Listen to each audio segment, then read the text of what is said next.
모든 동안 아멘. 최재명 강로님께서 필사해 주셨습니다. 우리 다 같이 제목을 한번 읽어볼까요? 시작. 바울의 발자취를 따라서 두 번째 따라하겠습니다. 광야에서 준비된 사람.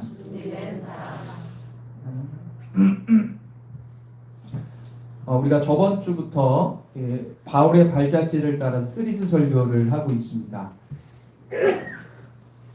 지난주에는 그러니까 사울이었죠. 사울이 바울로 변한 사건, 다메섹 도상에서의 변화된 사건에 대해서 말씀을 드렸습니다.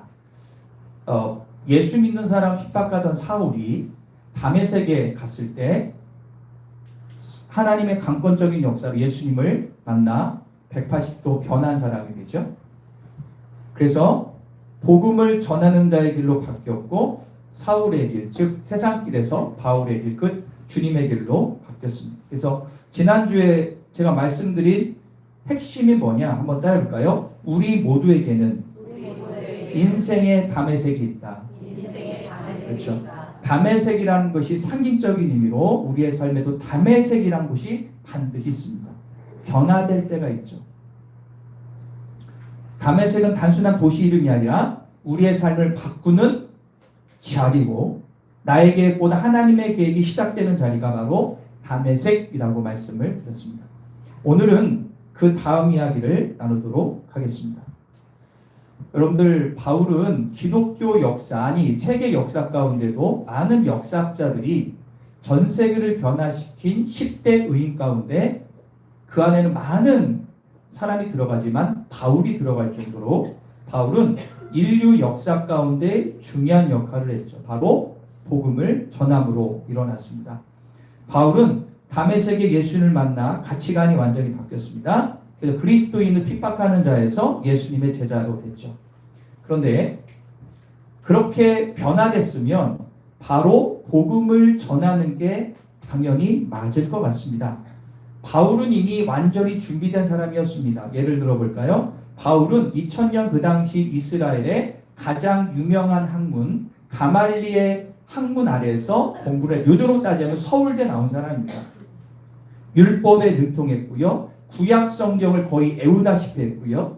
로마 시민권을 가졌고요. 여러분들, 그 당시에 로마 시민권을 갖기가 엄청 힘들었거든요. 많은 부자들은 돈 주고 살 정도였는데 바울은 태어날 때부터 로마 시민권을 가졌습니다. 열정도 있었고 능력도 있었지만 당장 선교사로 가도 될 것 같았지만 예수님은 바울을 바로 선교사로 보내지 않으셨습니다. 그럼 그 이유가 무엇일까? 오늘은 이 질문을 시작으로 하나님의 말씀 속으로 들어가 우리의 삶의 모습을 보기를 원합니다. 오늘 여러분들의 삶 가운데 큰 변화가 있는 날 될 줄 믿습니다. 자, 오늘 본문 1장 17절 다 같이 한번 읽어보도록 하겠습니다. 시작.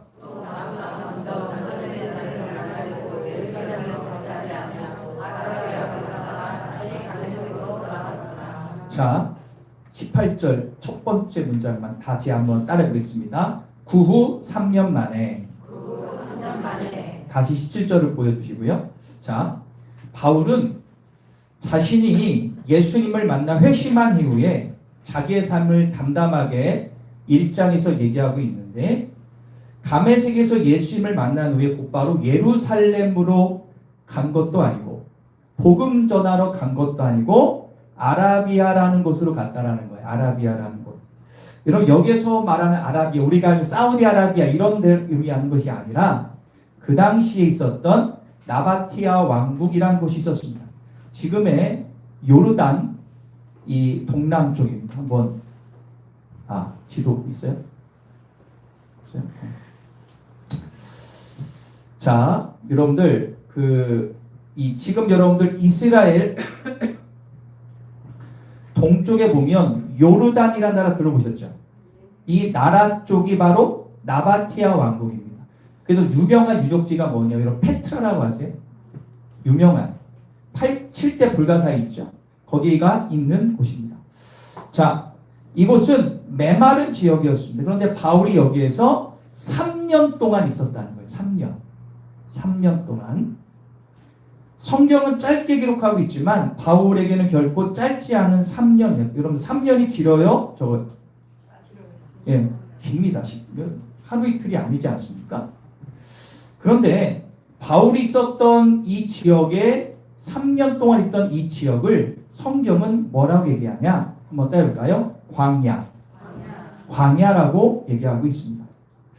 여기서 우리는 바울이 광야에서 3년 동안 긴 시간을 보낸 이유를 알기 전에 성경이 말하는 광야는 어떤 곳인지를 먼저 알아야 됩니다. 한번 따져볼까요? 광야는 어떤 곳인가? 여러분들 광야하면 보통 우리 사막을 생각하죠. 물도 없고 그죠?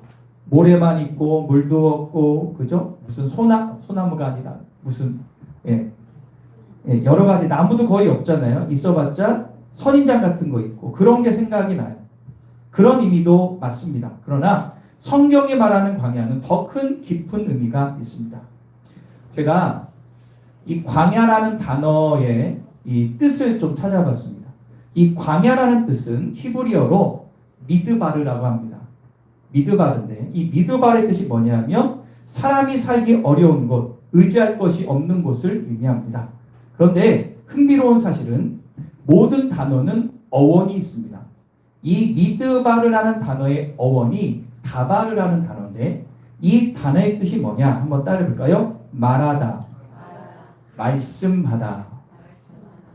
자, 이거 쉽게 얘기하면 이런 거예요. 한번 보여줄까요? 자, 한번 따라하겠습니다. 광야는 하나님의 말씀이 들리는 곳이다.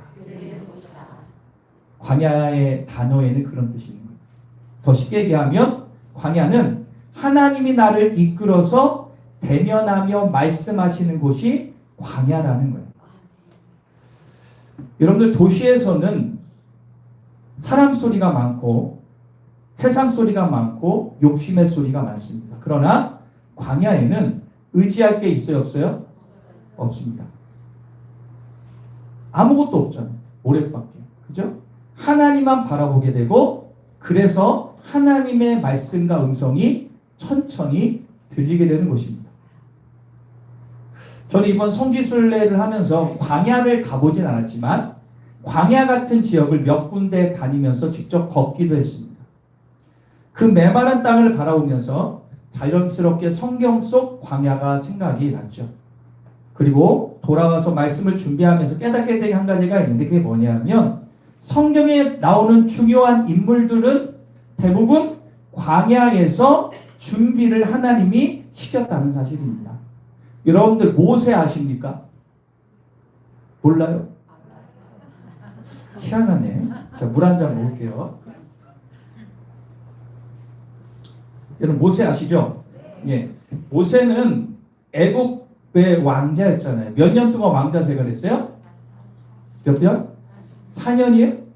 40년 했습니다. 최고의 엘리트 교육을 받았어요. 가만히 있었으면 왕은 못 되더라도 평생 떵떵거리며 살 수 있었는데 하나님은 그를 어떻게 해요? 어떻게 합니까? 거기에서 끄집어내서 광야에서 몇 년 동안 또 훈련시키시죠? 40년. 광야에서 40년 훈련을 받은 후에 그는 80세가 넘어서 쓰임받게 됩니다. 다윗도 마찬가지입니다. 우리는 다윗 하면 뭐가 생각나요? 골리앗. 이번에 우리 주일학교에서 다윗 영화를 볼 건데 이번에 새로 난 애니메이션이 상당히 좋은 영화입니다. 7월 10일 날 개봉 한번 꼭 보십시오. 예, 제가 홍보하는 건 아니고 진짜 좋은 영화 같습니다. 다윗은 하나님께 부름받고 왕이 바로 된 게 아닙니다. 광야를 떠돌면서 특별히 10년 이상 엥게디 광야라는 곳에서 하나님을 의지하는 법을 철저하게 배웠습니다. 여러분 엘리야라는 선지자는 이세벨의 위험을 뒤로하고 도망치다가 40주야를 광야를 떠돌다가 호렙산에서 주님을 만나고 회복됩니다.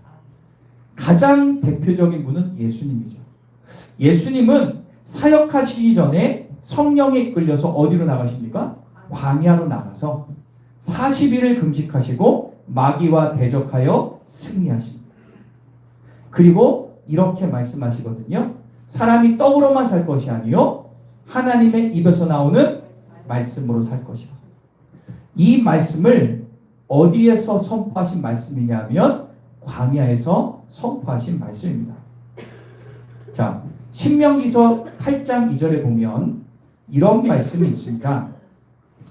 이스라엘 백성이 광야를 지난 이유를 하나님께 직접 설명해 주시는 말씀인데 신명기서 8장 2절에 보면 이런 말씀이 있습니다. 제가 읽겠습니다. 하나님 여호와께서 이 40년 동안에 내게 광야 길을 걷게 하신 것을 기억하라. 이는 너를 낮추시며 너를 시험하사 내 마음이 어떠한지를 볼 것이다. 이스라엘 백성들에게 광야 40년은 어떤 의미냐? 너를 낮추시고 믿음을 연단하시고 하나님을 의지하는 백성으로 만드는 시간이었다고 말씀하고 있습니다. 그렇다면 바울도 광야로 보낸 이유가 다르지 않겠죠. 하나님이 바울을 아라비아 광야로 3년 동안 불러내신 이유를 우리는 깨닫게 됩니다. 한번 따라해볼까요? 하나님만 바라보는 훈련. 하나님만 바라보는 훈련을 광야에서 시키신 겁니다. 나의 생각과 삶의 스타일을 완전히 바꾸는 시간이었고 신앙을 재정비하는 시간이었고 자기의 사명을 확고히 하는 시간이 광야의 3년이었다는 사실입니다. 아마 광야에서 바울은요 구약 성경을 다시 한번 읽었을 겁니다.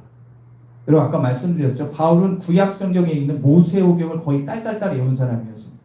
그러나 이제는 예수 그리스도의 십자가의 눈으로 구약을 보니 구약의 모든 말씀이 예수 그리스도를 예표하는 말씀임을 깨닫게 된 겁니다. 아무것도 없는 곳에서 그는 기도로 오롯이 성령님과 깊은 교제를 합니다. 그래서 사람 앞에 서기 전에 먼저 하나님 앞에 서는 법을 배웠습니다. 그리고 어떤 상황에서도 흔들리지 않은 믿음과 자신에게 주신 선교사의 사명을 확고히 하는 시간이 광야의 3년이었습니다. 제가 이번 성지순례를 하면서 바울이 3차 전도행을 하거든요. 그때 예루살렘으로 돌아가게 되는데 드로아라는 곳에서 앗소라는 곳으로 40km를 걸어가는 구간이 있어요. 그 지역을 직접 갔는데 가이드 하시는 그 목사님이 우리가 40km는 못 걸어도 1km만 걷자 해서 1km를 걸었습니다. 직접 바울이 걸었던 길을 걸어본 겁니다. 아직도 생생하게 사진도 보이실까요? 내가 만들었어요. 자, 첫 번째 이게 드로아에서 앗소로 가는 길입니다. 옛날 길하고 거의 비슷하답니다. 변한 게 없어요. 네. 저 길을 우리가 1km를 걸었습니다. 누가 갔다고요? 바울이 걸었던 길이에요. 저 길 걸었습니다. 그 다음 사진 보시면 길이 어때요? 돌길이고요. 이게 약간 푹신한 걸 좀 약간 오히려 등산화 같은 거 신어야 걸을 수 있는 길이에요. 저 길이 거의 다 대부분 저렇게 돼 있어요. 걸을 때 잘못하면 다리 이게 접질립니다. 저런 길을 바울이 수십 킬로, 수백 킬로, 수천 킬로를 걸어서 복음을 전한 거예요. 그래서 제 마음 안에도 우리 사모도 그랬지만 많은 걸 깨닫게 돼요. 바울이 복음을 위해서 이런 길을 평생 걸었다고? 그 당시에 차가 있을까요? 없을까요? 없어요. 걷기만 해야 돼. 그럼 신발이 좋아 안 좋아? 기능성 신발도 없어. 이때 그런 게 어딨어 그냥. 그러면서 짧은 1km였지만 바울의 심정을 살짝 느낄 수 있었고 나의 신앙을 재점검하는 귀한 시간이었어요. 제가 동영상을 찍었는데 그건 제가 보여드릴 수는 없고 1분짜리 찍었는데 제가 간직하려고 일부러 찍었어요. 여러분들 저기가 바로 광야라는 거예요. 그런데 하물며 바울은 3년 이상 이거보다 더 힘든 광야에서 사는 거예요. 그러면 바울이 하나님과 얼마나 진하게 만나는지를 짐작할 수가 있습니다. 제가 한국에 돌아와서 성경을 다시 읽어보니 정말 광야를 통해서 하나님은 많은 사람을 준비시켰고 바울을 준비시켰고 지금 이 시대에도 광야를 통해서 준비시키고 있음을 깨닫게 되었습니다. 그럼 사랑하는 여러분, 바울이 걷고 머물렀던 광야는 오늘날 우리에게 어떤 의미로 다가오겠습니까? 분명한 사실을 말씀드릴게요. 하나님은 오늘 우리가 살아가는 이 시대에도 광야로 우리를 인도하십니다. 다바르가 무슨 때였겠죠? 하나님이 나를 강권적으로 광야로 이끄셔서 하나님과 대면하게 하는 곳이 바로 광야라고 했습니다. 그럼 이 시대의 광야는 무엇이겠습니까? 광야.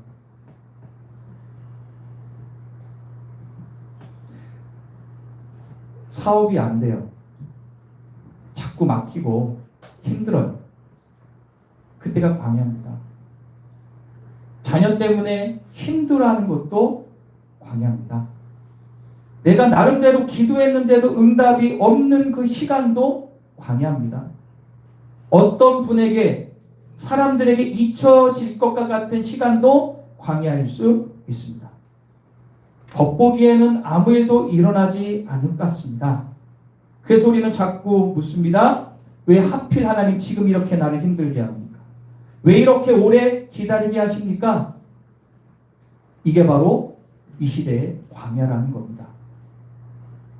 저는 하나님 앞에 불만을 살짝 한 적이 있었는데, 아니 꼭 그렇게까지 해서 하나님 저하고 얘기하고 싶으세요? 할 수 있어요. 그럼 하나님 뭐라고 할까요? 야 이놈아, 너는 이렇게 하면 나를 안 만나잖아. 인간은요, 조금 편해지면 주님과의 관계가 살짝 멀어져요. 맞으면 저를 쳐다보시고 아니면 고개를 숙이시고. 인간이 그렇게 죄인입니다. 맞아요? 틀려요? 네. 자, 그런데 성경은 우리에게 다른 시각을 보여주는데, 호세아서 2장 14절, 그 중요한 말씀이에요. 한번 읽어보겠습니다. 호세아서 2장 14절 제가 읽겠습니다. 그러므로 보라, 내가 그를 타일러 광야로 데리고 가서 말로 위로하였다 라고 합니다. 저는 이 말씀을 좋아하는데 뭐냐 하면, 그를 타일러 광야로 데리고 가서 뭐 했다고 나오죠? 위로했다.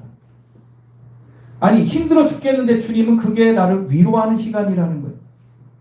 광야에는 하나님밖에 붙들 것이 없기 때문에 그렇습니다. 그래서 광야는 하나님과 가장 가까워질 수 있는 장소입니다.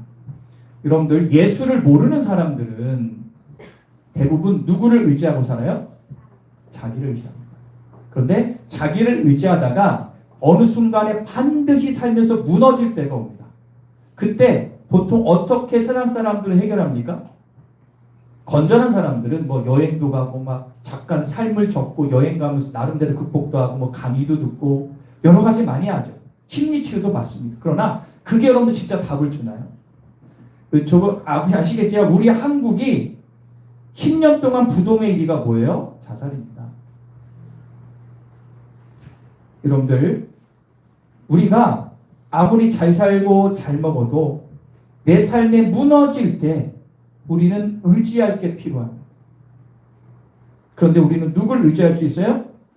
하나님을 의지할 수 있어요. 그때 주님은 우리를 위로하십니다. 제가 한 가지 깨닫는 것, 우리의 믿음은 편안할 때보다 어려울 때 더 깊어집니다. 모든 일이 잘 될 때보다 아무것도 붙잡을 것이 없을 때 기도하게 됩니다. 만약에 내가 힘들고 어려움이 있을 때 믿는 자가 기도하지 않는다면 그 사람은 신앙은 완전히 바닥뿐만 아니라 완전히 사그러드는 거죠. 일반적으로 다 그렇습니다. 말씀도 그렇죠. 평안할 때는 스쳐지지 않은 말씀이었던 것이 오늘따라 눈물이 나며 그 말씀이 내 마음에 와닿을 때 힘들 때입니다. 지나고 나면 이런 고백합니다. 그때는 힘들었지만 그 시간이 있었기에 지금 내가 있었다라고 고백할 수가 있습니다. 바울도 그랬습니다. 여러분들, 바울이 광야의 3년 기간 동안 엄청난 주님과의 만남 때문에 나의 영적인 내공을 키웠기에 다음 주부터 보겠지만 엄청난 핍박을 받잖아요. 그죠? 돌로 맞기도 하고 굶기도 하고 죽음의 고비도 넘기고, 그죠? 엄청난 핍박과 고난을 당하지만 그가 끝까지 버틸 수 있었던 힘은 광야 3년 동안의 주님과의 만남 때문에 그 시간이 있어요.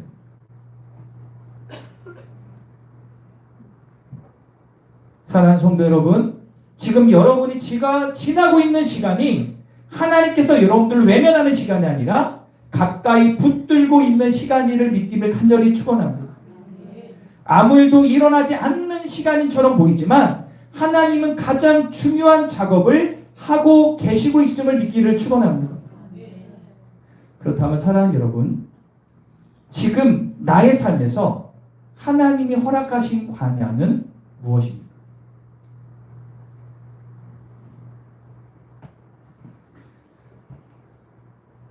하나님은 오늘도 광야에 있는 우리에게 말씀하시고 위로하시고 나를 만들어 가신다는 사실을 꼭 기억하기를 축원합니다.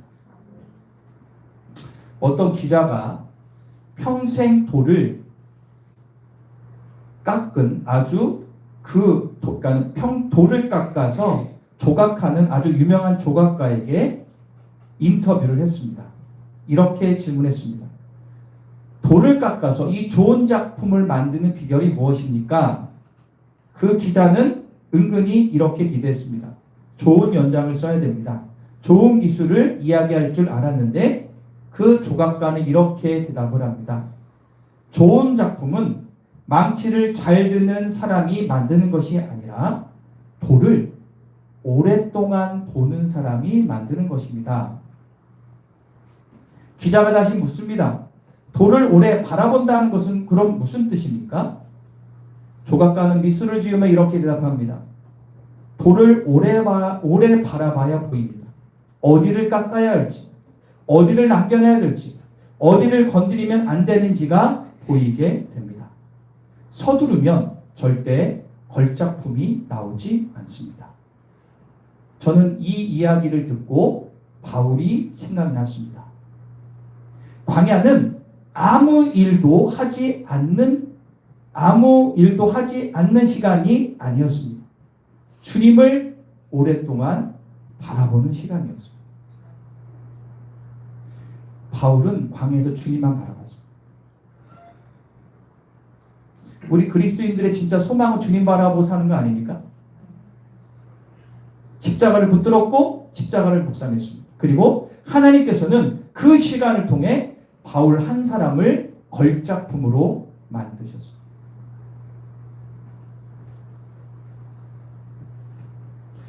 광야에서 우리가 뭘 하려고 애쓰지 말고 주님만 바라보면 됩니다. 주님을 오래 바라보면 내가 무엇을 놓아야 하는지가 보이고요. 무엇을 붙잡아야 하는지도 보입니다. 하나님의 계획이, 나를 통한 하나님의 계획이 보이기 시작합니다.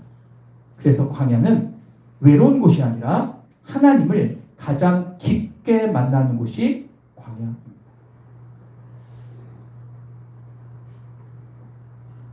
사랑하는 성도 여러분, 우리 모두에게 인생에 광야가 있을까요? 없을까요? 다 있습니다. 지금 광야의 분도 있습니다. 그리고 광야가 올 분도 있고 방금 광야를 지난 분이 있을 뿐 누구나 인생의 광야는 다 지나갑니다. 그런데 안타까운 것은 이 광야 때 믿음이 많이 흔들립니다. 주님과 멀어져 심한 분은 교회를 나오지 않을 수도 있습니다. 그런 거 볼 때마다 목사로서 너무 안타깝습니다.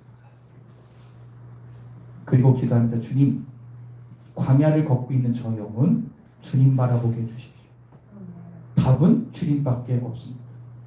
여러분들 잔소리한다고 돌아옵니까? 여러분들 옆에서 위로한다고 위로도 한계고요. 주님을 바라봐야 광야를 지날 수 있습니다. 사랑하는 여러분, 두려워하지 마시고 말씀을 붙들기를 축원합니다. 기도하시고 하나님을 신뢰하시고 바울처럼 주님만 바라보는 시간으로 여기시고 승리하시길 바랍니다. 어떤 유명한 목사님이 간증 프로에서 이렇게 얘기했습니다.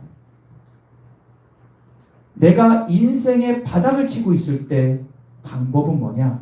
이렇게 기도하지 마십시오. 무슨 얘기냐? 그냥 버티십시오. 자리를 지키십시오. 그게 바로 믿음입니다. 너무 힘들면 기도할 힘도 없죠. 다 귀찮습니다. 목사도 귀찮고 가족도 귀찮고 다 귀찮아요. 그때 우리는 버텨야 됩니다. 예배 자리를 지켜야 됩니다. 나오기 싫어도 버티는 거예요. 그냥. 그러면 언젠가 광야를 반드시 보고 여기 있는 십자가를 바라보는 거예요. 많은 신앙의 선조들이 이 광야에서 주님을 바라보는 시간을 견뎠기 때문에 우리가 아는 바울 같은 사람, 손양현 목사님, 주기철 목사님, 그리고 많은 신앙의 선조들이 다 그 길을 통과했습니다. 여러분들, 우리 같이 광야를 통과하기를 축원합니다. 광야를 같이 통과하는 데 오늘이 그 시간 되길 간절히 축원합니다. 우리 기도하겠습니다. 두 손을 모을게요. 다음 주부터 본격적으로 영상과 그림을 보면서 바울의 선교 여행을 떠나기 전에 바울은 광야에서 3년 동안 주님만 바라보며 그는 준비했습니다. 그리고 확신했고 그 힘든 길을 달려갔습니다. 멈추지 않았습니다. 그 원동력은 광야 3년 동안 주님을 바라본 그 은혜와 능력이었습니다. 여러분도 지금 광야길이십니까?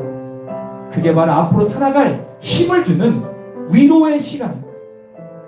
주님을 붙들 수 있는 귀한 시간임을 믿고 이 시간 기도하시죠. 주님, 제가 광야를 빨리 극복하기를 원하오니 주님을 바라보겠습니다. 주님만 바라보겠습니다. 반드시 이 길은 지나갑니다. 그리고 그 다음에 하나님이 예비하신 영광의 축복이 있습니다. 어떠한 환란이 올지라도 이 광야에 얻은 이 힘으로 말미암아 능히 이길 수 있습니다. 기도하자. 주여, 저에게 힘을 주옵소서. 주여, 이길 힘을 주옵소서. 저에게 주님 만나 주옵소서. 우리 다 같이 기도하겠습니다. 주님 감사합니다. 주님만을 바라보고 주님의 뜻만을 바라봅니다. 하늘문을 활짝 열어 주옵소서. 하늘의 은혜를 누리게 하여 주옵소서.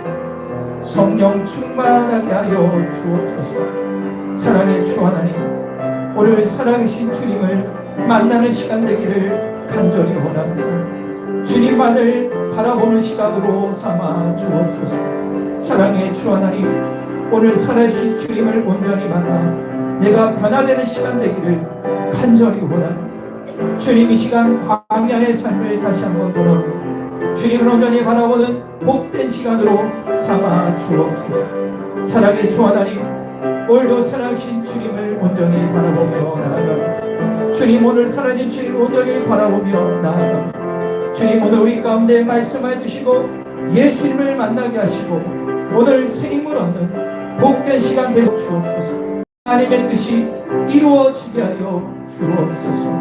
하나님, 오늘도 역사하여 주옵소서.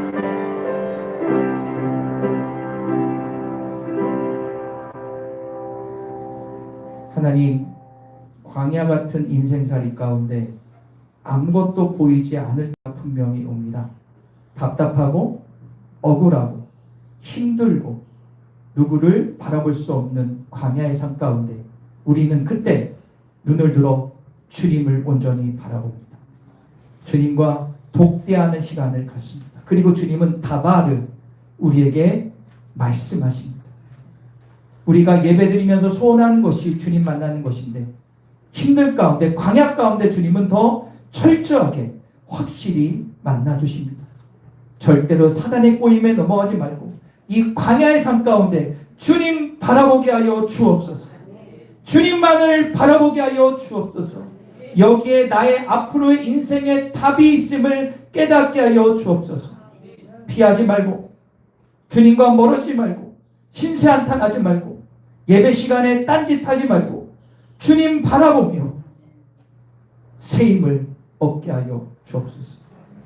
말씀과 기도로 새로우실 우리의 삶을 바라봅니다. 오늘 주님 역사하여 주옵소서. 감사 찬양 주님께 온전히 올려드리며 예수 그리스도의 이름으로 기도합니다. 할렐루야.